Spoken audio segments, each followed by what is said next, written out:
Good afternoon, everyone. So let's just jump right into it, ladies. Um, Over the last 2 years, we've really spent a lot of time talking about, obviously, George Floyd, marching in the streets, the pandemic, but we haven't heard a lot about the progress that's being made. And so, can we start there? Let's talk about that. Let's talk about what we need to do to get to the promise instead of focusing so much on the pain. And I'd love to hear from you, Congresswoman, first. Well, thanks so much for that question. I think that we have made a lot of progress. And I think particularly in the United States, that progress comes from initially being very truthful about where we are and what our problems are. And in Congress, members of Congress are really interested in how we can utilize lawmaking, the authority that we have to go in the areas where systemic racism and the systemic issues that have created the divide that led to George Floyd, that led to the anger of January 6th, can actually take place, whether that's in education, whether that's in support of Black businesses, wealth creation, huge issue for members of Congress and the administration, the Biden administration as well. Kelly, I'd love to hear you speak about specifically businesses. Like how is that working? Are we seeing progress? Are entrepreneurs getting the support that they need? So that's a great question. So excited to be here. At Black Innovation Alliance, we're a national coalition of organizations who are wholly committed to supporting Black entrepreneurs and innovators.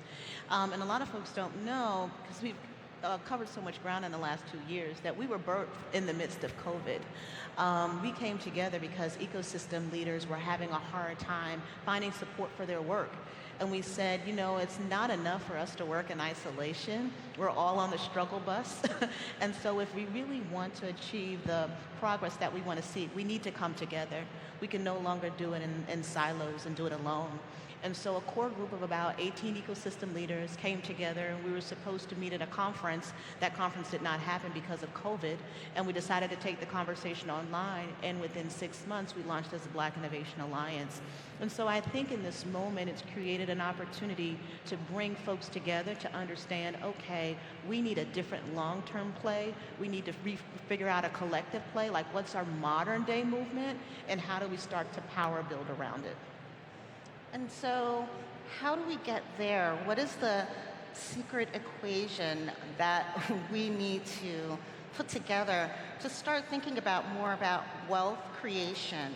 How do we build on that, and how do we, disseminate that information to everyone who needs to hear it? Do you want to go first? Sure, I'll tackle it really quickly. So I like to get on my soapbox about any number of things. I just keep a soapbox in my back pocket so I can always whip it out. But I think that oftentimes when we have this conversation around small business and entrepreneurship, we tend to focus on things that are not necessarily the problem, right? We try to focus on, for instance, venture capital, and we talked a little bit about this, but we really need to figure out ways to direct more revenue and resources to our small businesses. It's something that we're incredibly passionate about at Black Innovation Alliance. And so, yes, we need capital, yes, we need funding, but we also need revenue and contracts and opportunities for our businesses to actually scale and grow. Yeah, and I think for Congress, the federal government is in many respects a force multiplier. I sit on the Ways and Means Committee, which is a tax writing, revenue generating committee, and revenue can grow or dispel wealth. We saw that during the pandemic, where we recognized that among small businesses and those that were getting the payroll protection program, the PPP loans, that only 60% of Black businesses were even applying for it, and 20% were receiving nothing.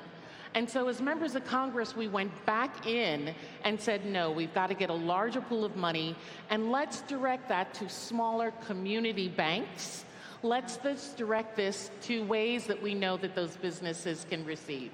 You know, since 1983 to 2015, white family wealth has grown every year by $1,000 annually. Hispanics have grown by just $66 annually. And black wealth has been is losing money $84 every year in that same time period. So the dissemination, the gap between white and black wealth is growing tremendously, and it's up to members of Congress, it's up to black businesses and innovators to be the ones to actually bridge that gap. And if I can piggyback on that really quickly, we often have different conversations around wealth creation, whether it's, investments or 501c, 401ks, or whether or not it's about home ownership. But what we know is when you think about capital W wealth, it's generated one of two ways: inheritance or entrepreneurship. And for people of color, inheritance is really not an option. And so that's why if we're going to close this 244-year racial wealth gap, we as a community really need to lean into entrepreneurship, because that's the primary thing that's going to drive capital W wealth. Yeah, just another statistic. So when innovators, entrepreneurs start their businesses, the first people they go to is friends and family.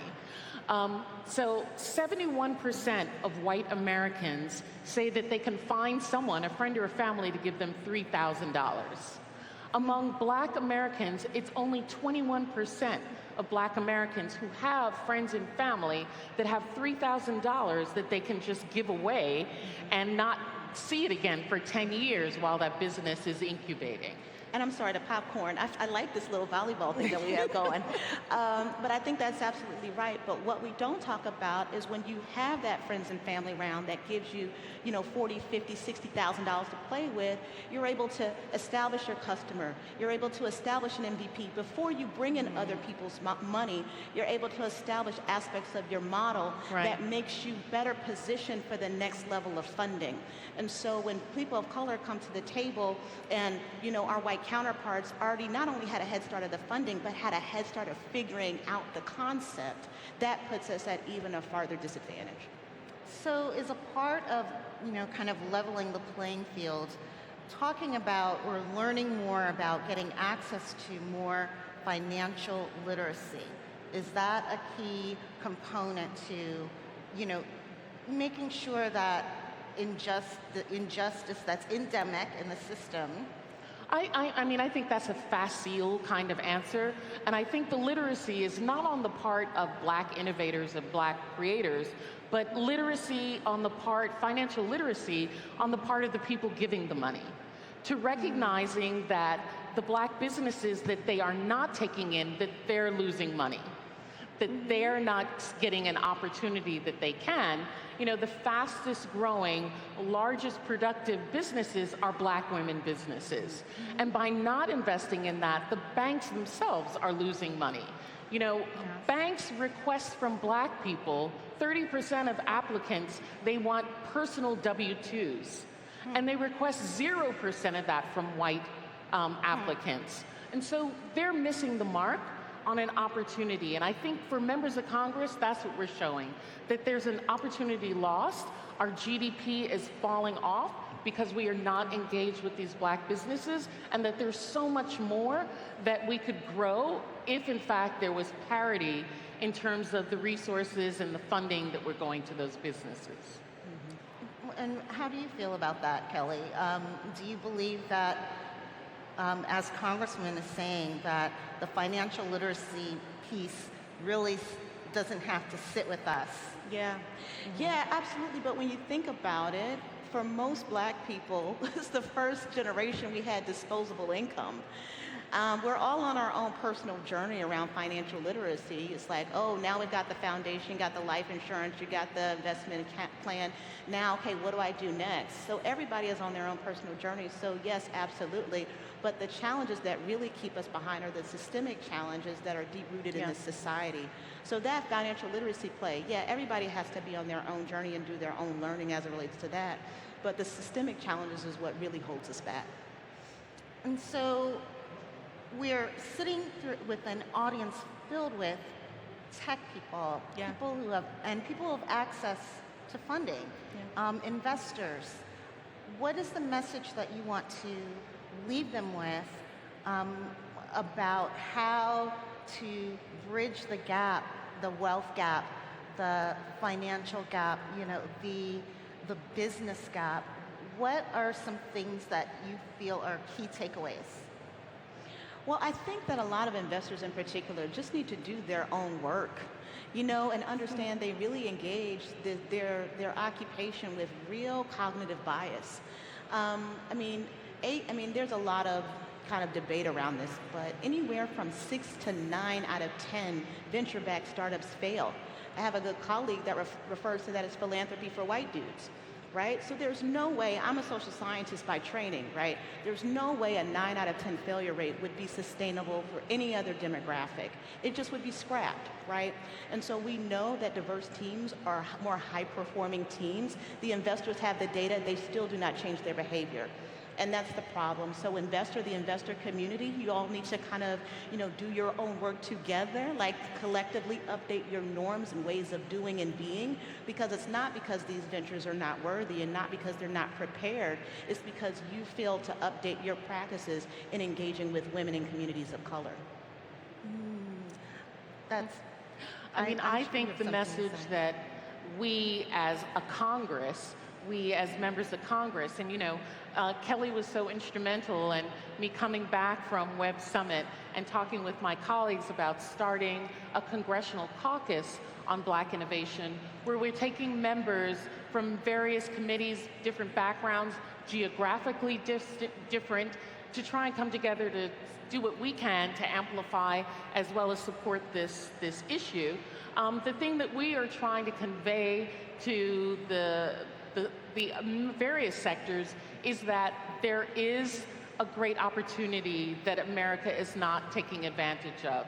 That the way that we are going to continue to compete globally, the way that we are going to maintain America's excellence and our innovation is by expanding the pool of entrepreneurs, expanding the pool of businesses, of hearing from those groups that have been left out of the process thus far. And for many of us, the belief is that the Black entrepreneur, the creator, the innovator, particularly in the tech space and in fintech, are the ones that are going to drive that innovation and the change that we need to continue to be competitive. And so we're trying to create through regulation, through amplification, even through pressure, what's necessary to try and elevate that and lead us forward. I would just say really quickly, that's why spaces like this are so important, but because it allows folks from across various sectors to come together and ideate, right? And vision and imagine what is possible for us to do together. Well, that's an interesting point that you make. What does bridge building look like?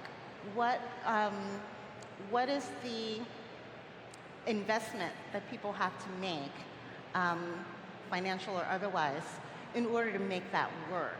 Well, for members of Congress, it's creating a tax regime that supports it, right? So we create a lot of taxes and tax credits.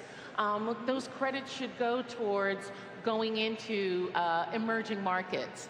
There should be additional credits that go to going to underserved communities, to being involved in areas that have not, to really, like we did in the 1800s, right? We gave support to those explorers and to Americans who went out to the West. Well, the West and the exploration right now is in technology. The West and the exploration is in the digital age and into what's happening here. And we as members of Congress have got to support that through the tax credits, through the revenue generation, through the loans and grants that we can provide to make that happen. I would say for us, the bridge building piece is important, but you have to have trust. You have to establish trust across partners. And with our corporate partners, we really look for reciprocity, because oftentimes corporations will apply lip service to it, or they want to get photo ops or PR. They don't really want to apply the investment that's necessary to build the infrastructure. We talk about infrastructure, but when you think about infrastructure, what's infrastructure? It's the internet, right? It's the highway system. It requires deep investment. And no one is really, I won't say no one, but a lot of folks are not interested in the deep investment. They want to turn on the faucet and outflow, diverse entrepreneurs, outflow venture-backable companies. It's like, well, who built the infrastructure for the pipeline that you're trying to open up? Everybody wants a pipeline. I want the infrastructure. And I want to know who's investing in the infrastructure that's going to ensure from K-12 all the way up through the C-suite that we're preparing and equipping people of color to be viable candidates and prosperous in whatever they aspire to do. Well, yes. As we come to a close, I really wanted to give each one of you an opportunity to talk about, this is not easy work. It takes a lot, a lot of intensity, emotion, mentally. What do each one of you do to continue to feel like you can do the fight another day? I'd love to hear from each one of you. I'll go first. At Black Innovation Alliance, the beauty of our work is that we get to do it in community. The organization is a distributed network, so we get our instructions. I get my instructions as the CEO from the ground up. And so we even have a delegation that's here. We get to do the work together. We get to do it in community. And so when things get hard or tough and you're feeling lower down, you've got a group and an organization that has solid values built on love, trust, mutualism. We say to talk and deal with and have conversations around DI. We're not angry. We're operating in love and accountability because we think that's what's necessary in order for us to really move the needle. So the beauty of it for me is I get to do it in community. I think the thing that is a takeaway for me that keeps me going is I come from a very unique place in the Virgin Islands, which is a majority minority community that is really able to look to our own history and see how we have been able to determine our own outcomes. We took our freedom from the Danish government in the 1800s. We created a government. We're part of the United States, and the struggle is real, right? But we recognize that each generation does do better. And it's our part for the work that our parents have put in to make something better for the next one and to make opportunities that didn't exist, that were not seen 30 years ago, to move them forward for the next 30 years. And I think that we are seeing a collective of not just Black people engaged in this, but having tremendous allies who are willing to listen, and that we are able to trust after verification. That's right. Right? That they are in the struggle with us and that we can all rise together. I love that. That's the perfect way to end this conversation. Thank you both so much. Thank you. Thank you, guys.